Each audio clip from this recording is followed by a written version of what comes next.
welcome to Onesies, a podcast of one season wonders and blunders. My name's Andrew. My name is Emily. And we are wrapping up. We are in the last three episodes now of Dracula the series. I've got to get your completion gift out to you in the mail soon, so you can have it. Well, I was thinking next season, what if instead of doing a different show, we could just rewatch this, but focus on every commercial, between every commercial break, and do, I don't know, what would that be, times 4, 125, 8 episodes or something? Would you rather do that? Yes. No, obviously not.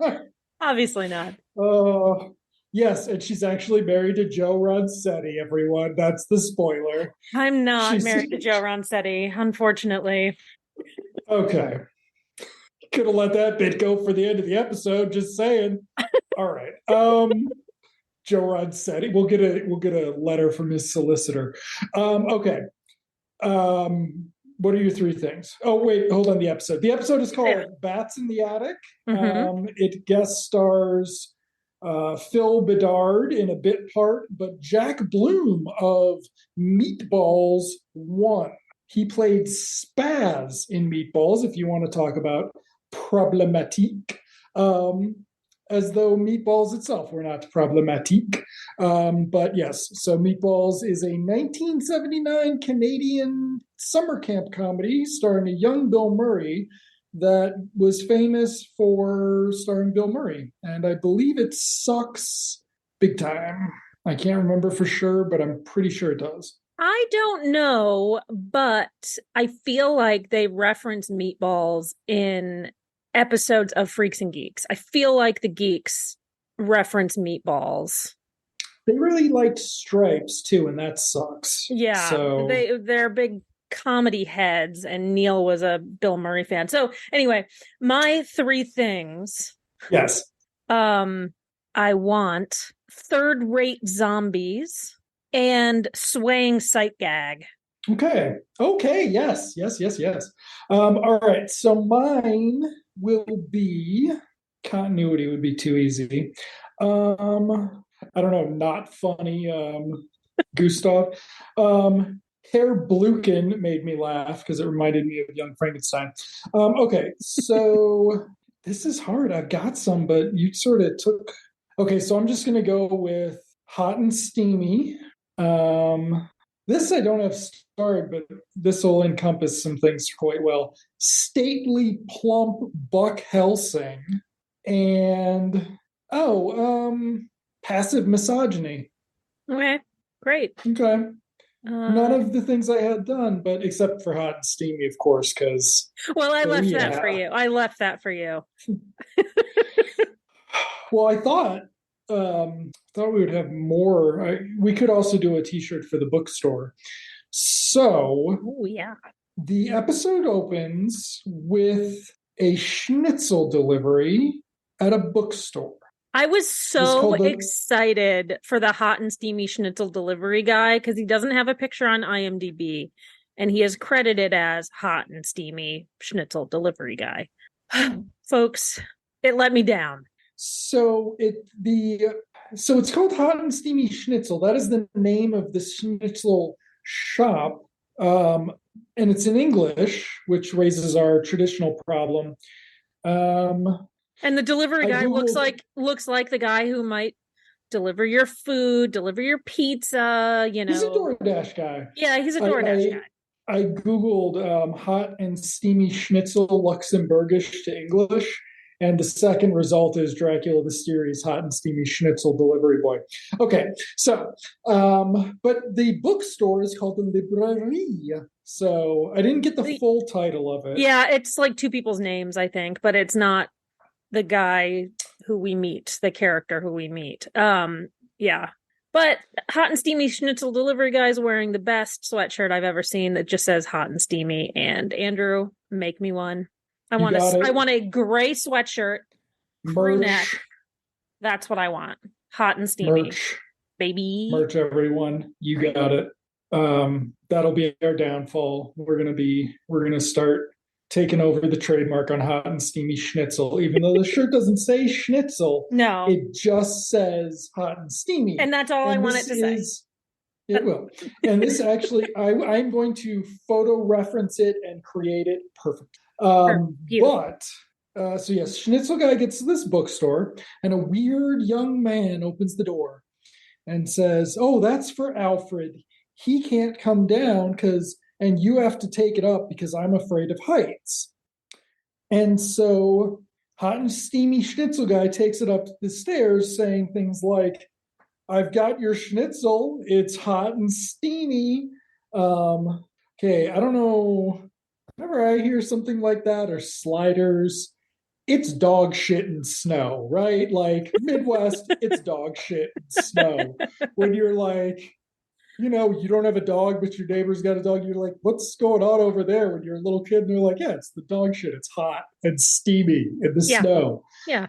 Yeah. Okay. So he's taking it up the stairs, and we see in the distance of this attic what appears to be a coffin. Yes. Which throws our Hot and Steamy Schnitzel guy for a loop. And then he turns and starts saying, "No, no, no, no, no," as a POV shot, zooms in on him, and apparently something bad is about to happen to him. So apparently, Alfred is a vampire, and weird guy downstairs sends him schnitzel delivery men as victims. Yeah. Cut to opening credits. Now, I think this is the first time we've ever had an intro that didn't have anything to do with the main characters of the episode of the show, right? Can you think of an intro that didn't have either the family or Lucard or Klaus? I don't think so. Okay. I don't think so. Okay. So now we are on episode 19, so there are 2 more episodes left. We then cut from the credits from the opening titles to Gustav trying to write his memoirs. Gustav has never done shit with his life except get his son turned into a vampire, near as we have seen. Yeah. That's it. He's not hunting Dracula. He taught somewhere at some university for some period of time. He can afford a giant ass house, and he collects children, wayward children. That is correct. Okay. So he talks to Sophie about how hard it is to write chapter 1, page 1, line 1, which is after that I noted his memoirs of what? So and I wrote down parade of famous first lines because I knew it was coming, where we were going to hear famous first lines that he would think of and then be like, "Oh, I can't use that. It's already been used." And I was like, I prefer to know what his last words are going to be. Like, give me that. Kill this motherfucker. I'm done. You've been saying that since the first episode. I'm so done. Okay, so then Max comes in and he's like, "Where are you going, Max? You know you need to tell me where you're going." And Max is like, "I want to go to look at a bookstore and all the cool stuff." So this is the first time we actually usually we see Gustav like chiding the kids, like, "Don't follow me, it's dangerous," like that type of thing. But I feel like this is the first time we see Gustav giving a shit about what the kids are doing, like just in general. And like, I mean, yes, for the first 10 episodes, our comments were always like, yeah, Max and Gustav go off and do something, and they're like, "Hey, Chris and Sophie, you can go upstairs and explore each other's bodies now." Like, we don't care. But he's never seemed to give a shit to begin with, and now he's like, "You have to ask permission to leave the house." And it's like, when did this happen? He's been leaving the house, biking around, killing vampires. Chris and Sophie are up banging. Well, maybe not. No, so this, yes, speaking of continuity, we'll get to that in a second. Actually, we'll get to it right now, because Chris comes in, and so he just had a rock and roll performance that didn't go well. And this is also where Gustav realizes his schnitzel isn't there yet. What's going on? And then you get "it was the best of times, it was the worst of times. No, can't use that." And his, "Well, what about stately, plump Buck Helsing?" And I'm like, he's a 70s porn star? Like, And I mean, like, that does sort of fit Gustav's demeanor, like a 70s porn star in Toronto, like Yeah. just the seedy underbelly of Toronto triple X cinema is what Gustav was into. Okay, And now Sophie here's is what there somehow. I forget how. Oh, she's she's hanging asking out. him. She's just hanging out. She had been Yeah. asking him about his memoir. That's right. And what because he's typing on his typewriter, which is going to come back for absolutely no No reason, reason. other than to give Bernard Behrens a chance to act poorly. Like, if it weren't for Chris's Canadian accent, Bernard Behrens would be giving him a run this episode. Yeah. So yes, so now Chris and Sophie talk, and Sophie explains to him that the reason his songs aren't doing well is because, it's the lyrics. And Chris is like, what are you talking about? I write perfectly normal lyrics. Boy meets girl, girl becomes vampire, boy rescues girl, girl goes squirrely, to which Sophie gets uncomfortable. Now, what happened at the end of the Sophie vampire transformation episode was they said they loved each other, and the reason she wanted to be a vampire is so they could love each other forever. Got no resolution for that. And then next episode, his girlfriend came back, or that episode, and we were very confused about the placement of this. Yeah. But then the girlfriend is gone again and never mentioned again. But they had gotten back together in that episode, which means girl goes squirrely is incorrect, even if it's not out of order. There will be no resolution whatsoever. I don't think there will be. Misogyny. Yeah.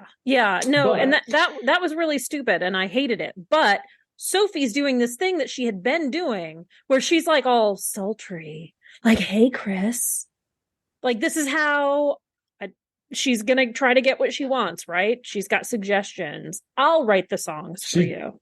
She tried it with Max that episode. She did. Max, hey, give me a cello. Yeah, viola. Whatever. Okay, so Sophie tells him that he's too American, and this is Europe, and I will write the songs for you. Yeah. And Chris goes, we'll be like Jaggers and Jagger and Richards. And she's like, I thought we could be more like Giacosa and Puccini. And he was like, he rolls his eyes. Yeah, he's like, yeah, right. That's exactly what I was thinking too. She then takes Gustav's typewriter, where he has not written his memoirs yet, and says, let's go be brilliant.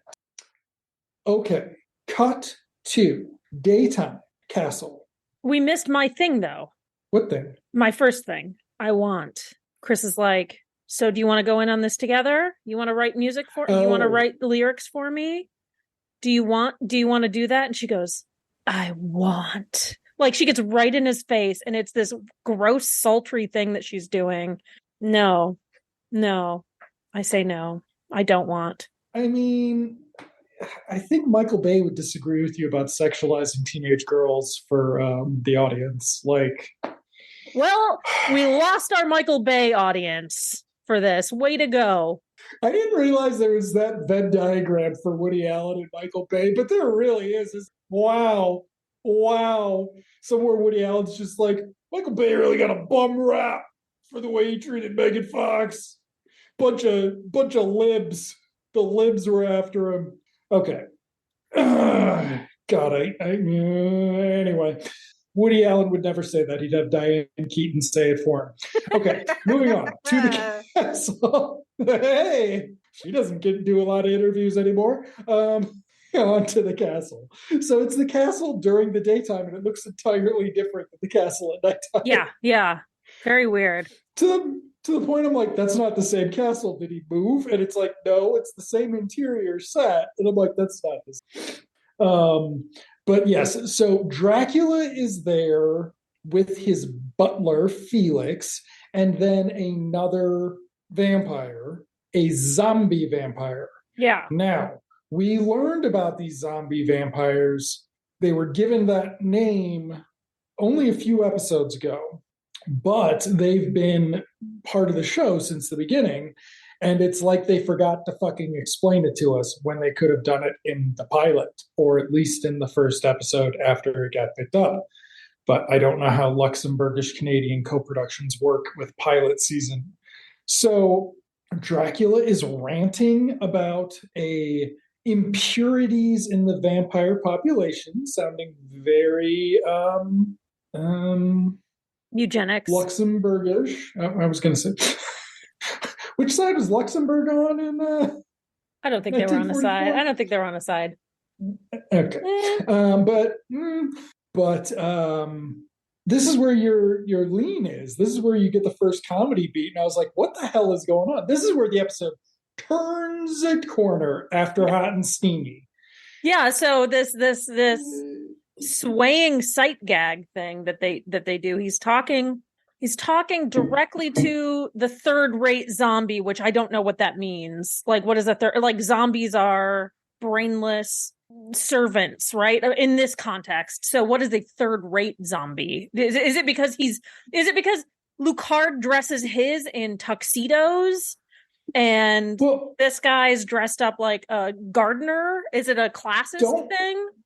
Don't forget that lady vampire said she was going to convert his zombie vampires into regular vampires too. Right. So like this zombie vampires in Dracula the series lore are like intentionally muddled. Like they're like, it's a mind control. I don't know if it's a constant mind control, but like they do have capabilities beyond being this if the vampire in charge wanted them to. And It doesn't have to be the vampire who turned them, because Lady could turn those two dudes back then.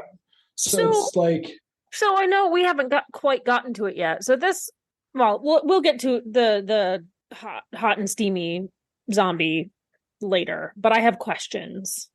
I have questions about why he's a zombie. You spoiled Hot and Steamy vampire.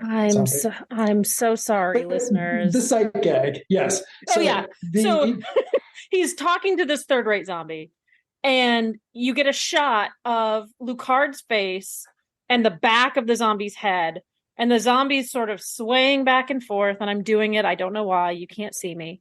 And Lucard is next to him, swaying exactly the same. And it lasts for like 15 seconds. It was hilarious. Long enough. It was hilarious. I could cut the Larry David music to it. It was so funny.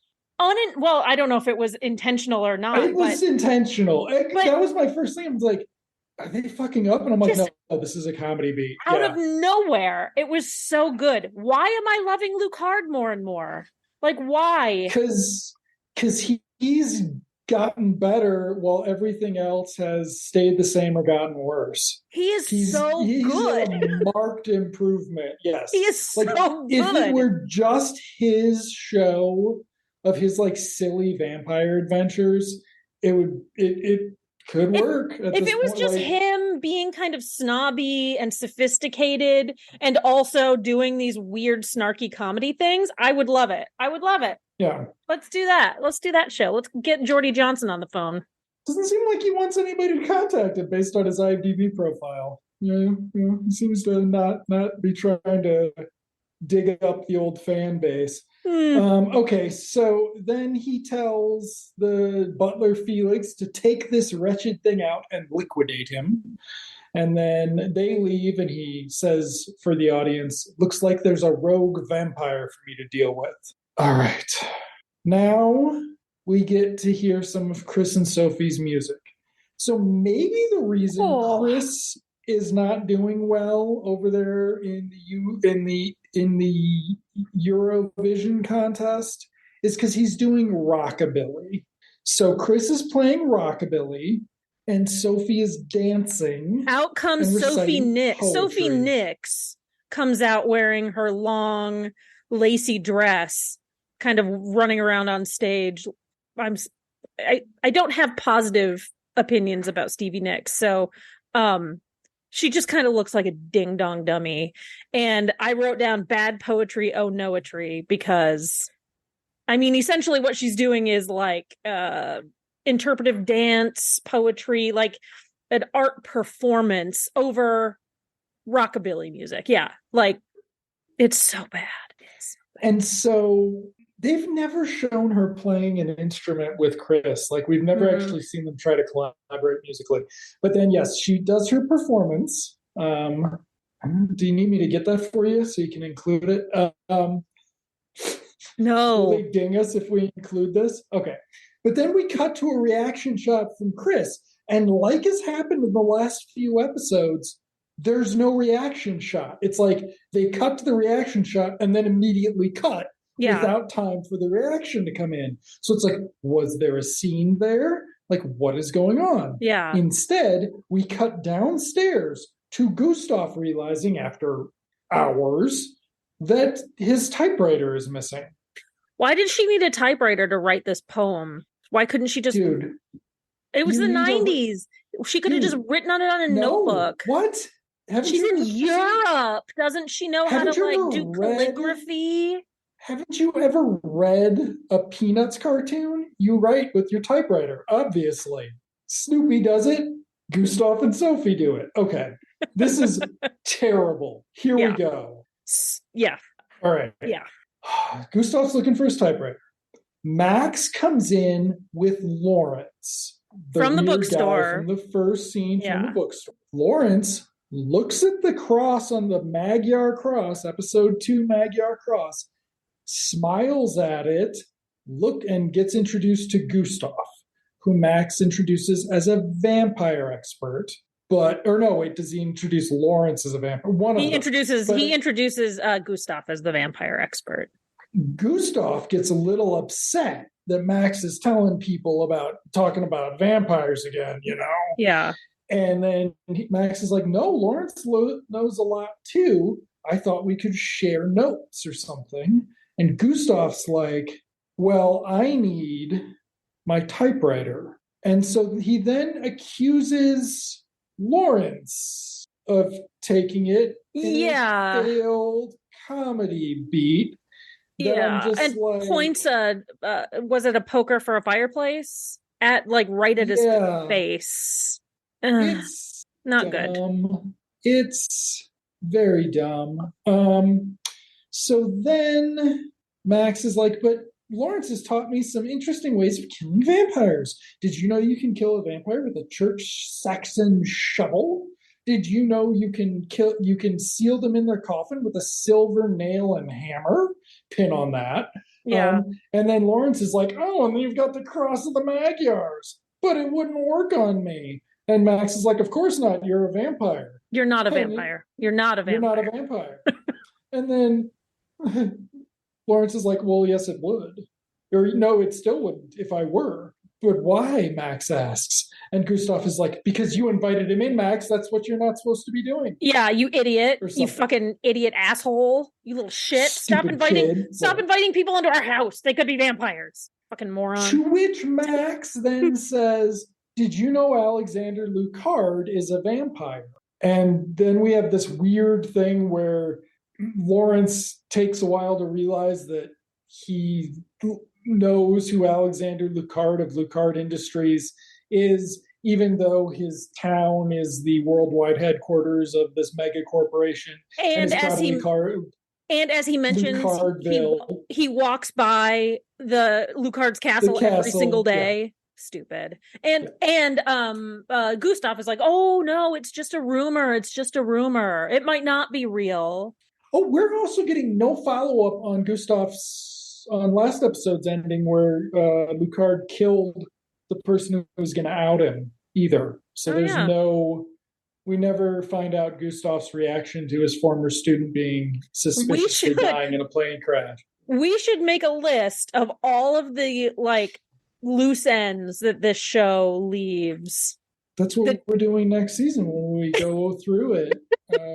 Over 150 episodes, scene by scene, line all the loose ends, because we've got the girlfriend's dad who started working for Lucard, and the girlfriend who vanished, who would make a beautiful vampire. Whatever, she's a teenage girl. Lucard, keep your hands off her. We just don't have any. Lucard would be like, actually, she's 25 and she's been perving around with the teenagers. So me turning her into a vampire actually probably saves kids. Like, Fair enough. but yes, we have many loose ends. I don't think Mom's going to be back before the end of the show either. No. Okay, so then Lawrence is like, well, I better get back to my store. And on his way out, he runs into Schnitzel Delivery Man. It's time for some hot and steamy schnitzel. So the first time I didn't notice, but he kind of like gives him a look and like a huff. And then like walks away. Like he kind of like he recognizes that he knows who it is. Kind of, I don't know if it's a laugh or what, but and then he runs off. I thought that was interesting. It's like it's unnecessary, but I thought it was interesting that it was even filmed. I think what's his face? What's the name of the guy who plays Lawrence again? I forget. Meatballs. Jack Bloom. I feel like Jack Bloom was trying hard. Yeah, he was trying hard. They in one of the descriptions they say Norman Bates type, and it's like, yeah, Jack Bloom is trying out for. He's using his skills for his. This is 1990, 91. 91. When was that last? When was Psycho 4? Wasn't that 92? Maybe he thought he could be Norman Bates in a Psycho reboot or something. But so then Gustav says, stay away from him. He's too weird for you to play with. He's too weird of one of these adult men that you hang out with, Max. This one's too far. You need to go hang out with the Boffin again. You need to go hang out with that Gene Shalit looking motherfucker one more time. That liked hanging out with you when you wore the shorty shorts. Gene Shalit. Oh, okay. So then they see the schnitzel guy. Is Gustav going to get money or something? Why? Yes. But why? He's getting day old schnitzel, and he's going to pay for it. Yeah. So the guy walks in and gets immediately zapped by the curse of the cross of the Magyar, including the schnitzel. And I had written down, including the schnitzel. I had written down the schnitzel isn't a vampire or a zombie. No. But that's how CGI worked in 1991. You couldn't differentiate those two things. Yes, because that would be way too cool of a shot if, like, he disintegrated, but the schnitzel just fell on top of him and Gustav ate it anyway. But Gustav is not that fucking cool at all. No. Okay. So then Max is watching the whole thing, and Gustav comes in and goes, oh, this should be trouble. I'm going to call Herr Blüchen right now, to which is when I was like, it'd be so funny if the horses went off in the stable, a la Young Frankenstein. But then he's going to go call the guy's boss and Karen about it. And Max is in charge of sweeping up the dead guy, to which I was like, this is a kid show. Yeah. So we're then on the phone with Herr Blüchen, where Gustav is like, the schnitzel was good, but a little overdone. Waka waka. No, I don't think he'll be on his way back. He's a little undead. I mean, unwell. But tell me where he's been, because this could be a health risk. And then Gustav's going to go talk to the guy right now. And he tells Max to stay here and to not get involved. Okay, before we move on, why the fuck did the schnitzel guy get turned into a zombie? Why wasn't he just thrown away? Like, drain him of his blood and throw him away. It seems as though the vampire is incompetent as far as the other outcomes. Because Lucard's upset about all these vampire zombies being around now, which doesn't make any sense with the resolution either, because they should have been around the whole fucking time, and it should have been oh my god, it should have been a season-long subplot. Oh my god. Can the last episode just be like Lucard's zombies versus like the subrate zombies? Okay, I'm just saying, if we could get Pedro Pascal to commit to this, we could do a reboot. People would love it. Well, people would love it. As what character? Because I already wrote down Chuck Wagner as Dracula in the Dracula the series revival. I mean, I love Pedro Pascal as well. Lucard? Yeah. Or as Gustav? Chuck as Lucard. Okay. Do you think Chuck still has that energy at 65 or whatever he Yes. is? You know this because you've been to his shows? Yes. Okay. I'm constantly It's taking fun. cruises. I'm constantly taking cruises. This is just a background that you see. I put it up every week. So you think that I'm at home, but I'm not. I'm on a cruise right now. Chuck Wagner is actually outside my room waiting for this to be over. For people even slightly more healthy lives than ours. Chuck Wagner was in Automan, which we did for a season, which was a special watch too. Also Emily's pick. And he has since become the Robert Goulet of Princess Cruises or whatever. Literally, he does Robert Goulet shit. Like he did intentionally. He's proud of it. Yeah. No. He did like a benefit, not a benefit, but like a show for like Goulet's wife, who maybe is still alive. And he did like, we love Robert Goulet stuff. It was great. Not that I've seen it. Not that, yes. Well, maybe he'll end up playing the Robert Goulet part in the Naked Gun relaunch.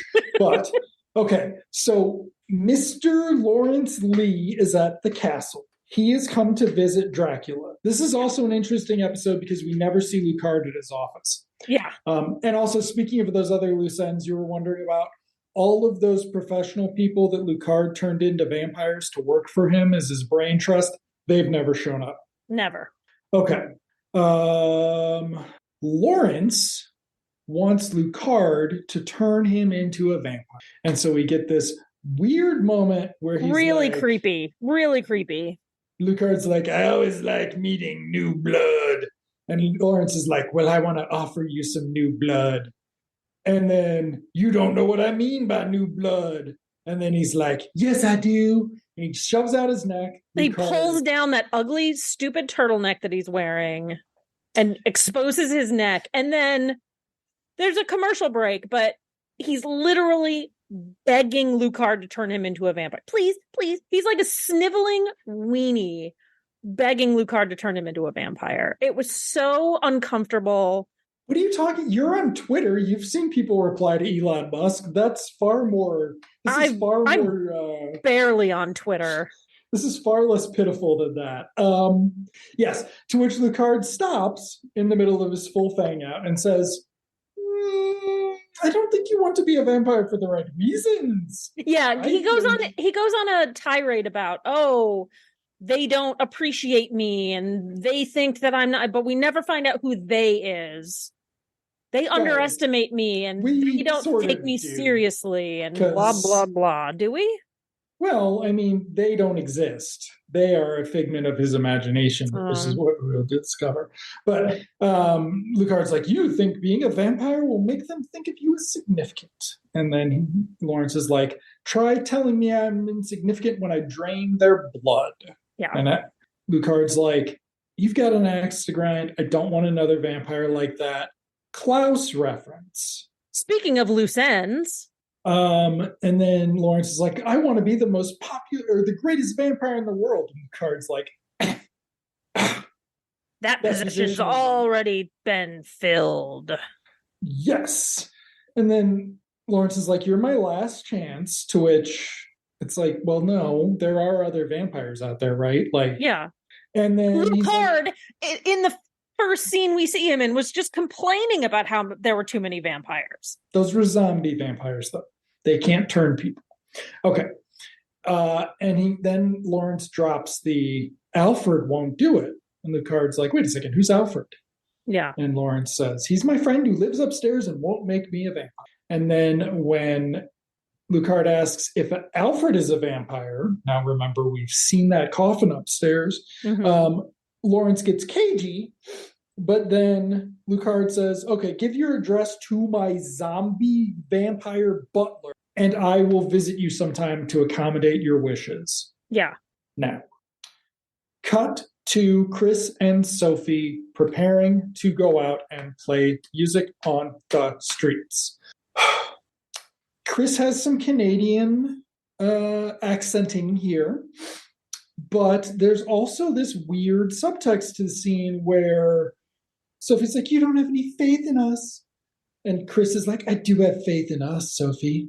She's like, you need to stick to business, Chris. And it's like, it's weird. Okay, who told them to tone this down? Like, there hasn't been this romantic subplot since the girlfriend episode, which we think was out of order. And it's never come back except with these references. Yes, but we're not getting the girlfriend reference. No. So it's very weird, which fits into my conspiracy theory. They cut together episodes from other pieces. Like they tacked on, well, I don't know though, because like maybe Sophie Queen of the Night was supposed to air way earlier or something. Maybe. I think we decided that, but then the girlfriend episode definitely was, but the Sophie episode leads directly into the girlfriend episode, I think. Yeah. Anyway. So they're going to go out, but then Max interrupts them and says, Gustav's been gone an hour. We need to go help him. Okay. And they're like, and Sophie's like, Gustav told you to stay out of it, Max. And then Max is like, but I want to go help. And Chris is like, we should go help. And Sophie's like, Chris knows that he's coming with me to do our thing because he's henpecked because she's an overbearing woman. And I'm just like, they really, really treated Mia Kirshner bad on this show. Yeah, like, they really did. Really, really bad. But then Max says, well, I know somebody who can help if you don't want to. And he goes to the bookstore. The door is open, so he naturally finds his way up to the attic, which is a totally normal thing you would do when searching a business establishment. Yeah. And then I don't know if you noticed this, but the lights in the attic went on while he was walking up the stairs. I didn't notice that. No. It was like, because I think he might have a flashlight or something, but the lights definitely go on above him. And I'm like, oh, you guys are just great. But he gets up there, he sees the coffin, he gets ready with a stake. So like Max is prepared. But then when he sees the vampire, he stabs it and it deflates. Because it's a blow-up doll, which raises a lot of questions. A lot of questions. The coffin then opens. Lawrence gets out and says, what have you done? You killed Alfred. Yeah. Max is like, oh, wait, maybe this guy is messed up. And he's like, it was only a doll, dude. Yeah. And Lawrence says, he was my friend. Every boy needs a friend.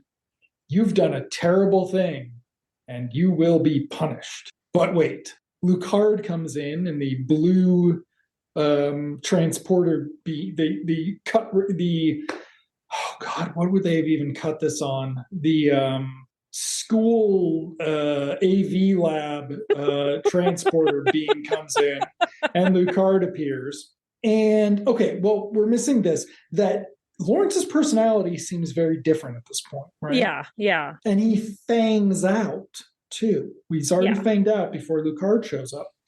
And so Lucard shows up, and I'm pretty sure Max says, oh boy, because I have that written down, which is just, okay. Like, dude, he's in every episode. You should get used to this. Like, you've never had a resolution without him. Yeah. And he's about to save your ass again. So... Lawrence is like, how nice of you to drop in, turn me into a vampire. And Lucard's like, somebody already has. And then they're like, maybe it's Alfred. But then he sees that it's a dummy. Max makes a move toward Lucard with the stake, to which Lucard says, I'm in a bad enough mood already. Yeah. Like, get off me, you little twerp. He says, no more zombie making for you, Lawrence. Puts him in the coffin, picks it up with one hand. Which I loved. Okay. I loved that special effect of him just standing there holding this 8-foot coffin, 7-foot coffin, just with one hand, and then whoop, disappears. And then Gustav comes running into the room, right? Then Gustav comes running in, and he's like, where is he? He's like, gone. And then they talk a little bit about the dummy, and then Gustav says, what's going on, Max? Max is like, I will tell you only if you promise not to get mad. For and then there's disobeying. Yeah. disobeying. So we've apparently, at some point in the series, Gustav has gotten to be a bit of a taskmaster. Well, we've seen it before, though, in other episodes where it's like, kids, I'm going to ship you off to Uncle Wilhelm's house, yes, usually to keep them safe when he's vampire hunting. Yes. But we also don't know if Gustav's learned anything about the vampires, right, or what he's doing there. But then Max is like, Gustav's like, it better be good. Max is like, it is. Cut to commercial. Very cute family scene, not. And instead, we are back home where Sophie and Chris are now performing in the living room. And it's bad, still different, but bad. But bad. So Gustav and Max get in and say, oh, Gustav's like, oh, didn't it go well? And Chris is like, actually, it was a hit because European audiences suck. And then Max says, I love it, Sophie. And I couldn't actually tell if he was being a dick or if he was being nice. Yeah. It's impossible to tell. Even though Jacob Tierney is better than he was, he's still not good. Yeah. And that's it for them. Then we cut to Lucard and Lawrence having a therapy session. Lawrence is in the coffin with a chain around him, and Lucard monologues about how it's a case of split personality. Alfred became a vampire, and then he couldn't handle the guilt of being a vampire, and so his personality split, creating Lawrence, who then somewhere over the hundreds of years, which means that this guy's been creating zombies around town for ages, Lawrence wanted to become a vampire too. Yeah. And so he's in conflict with himself. So when you were wondering about stuff like who they are, there is no they. Okay. Like Lawrence is he's just got TV show split personality and, dissociative identity disorder or whatever. Fair enough. I don't know how you do this with the DSM no longer having that in there, but millionaire remake or billionaire remake. Okay. So then Lucard's like, well, I'm just going to seal you up. And I was really hoping for the Indiana Jones ending where we find out Lucard's just got tons of weirdo vampires he keeps on ice to mess with later. But they don't do that. No. But instead we get Lawrence whining, or no, Alfred the vampire whining as he seals the coffin, and Lucard being like, dude, Lawrence is in there, talk to him. Yeah. And then he seals it with a silver nail and a hammer like we heard about earlier. I'm not sure if this is the best way for a mental health professional, not that Lucard is, to handle this serious disorder. Now, it is a great way to prevent vampires from attacking people. I don't know. Lucard shouldn't have been able to touch that silver nail. And he's using a bare hand too. I don't think he was wearing a glove. He was also drinking wine during that scene. Well, so, we've been through that with his doctor who says, you're eating human food, you're living like a human too much, and you need to be more like a vampire, right? Yeah. So he just seals him up, and that's the end of the episode. But it does it's kind of a pretty good episode for Geordie. It was good. It was good for him. Yeah. Absolutely. He was, he has in the last, 3 or 4 episodes become the best thing about the show. I feel like since the girlfriend episode, since we got past that. Yeah. Also, he's become good too. Because you could still be the best thing about this show and be quite bad. But he's not bad. He's really good at playing just sort of like the cold. He's cold, right?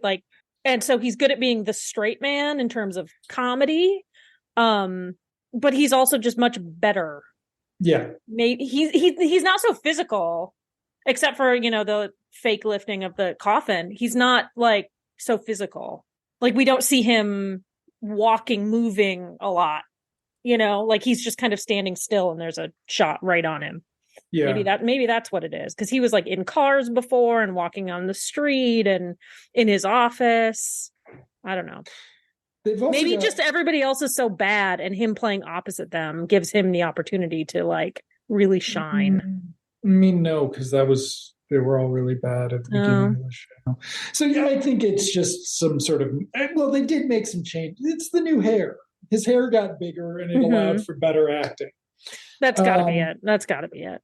So yeah, like he's kind of okay. Like it's a bummer almost. Like this show actually, there was some potential, at least in his casting. Like it's, I don't know how you would do it. Like I don't know with the budget. I don't know with just the realities of the production. I don't think you could make it happen, but he's gotten good. Like I enjoy watching his performance. I was kind of worried this one wasn't going to go well, but then he started doing the lean thing and I'm like, this is silly, but he's making the comedy beat. Whereas we have Bernard Barrett's tripping over every, just like, oh, so bad, just so bad.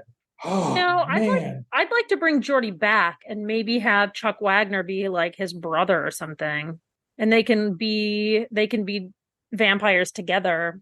But how do you explain their aging? I guess. Well, we will sell the idea to Netflix. Okay. And they will give us $300 million and we will CGI them down like the Irishman. Oh, good idea. And he's been doing work. An episode here, an episode there, Geordie. Yeah. That's it for episode 19. Thank you all for listening. See you next week when we talk about My Dinner with Lucard. I will bring the wine. Andrew, see you in Television Land. Emily, see you in Television Land.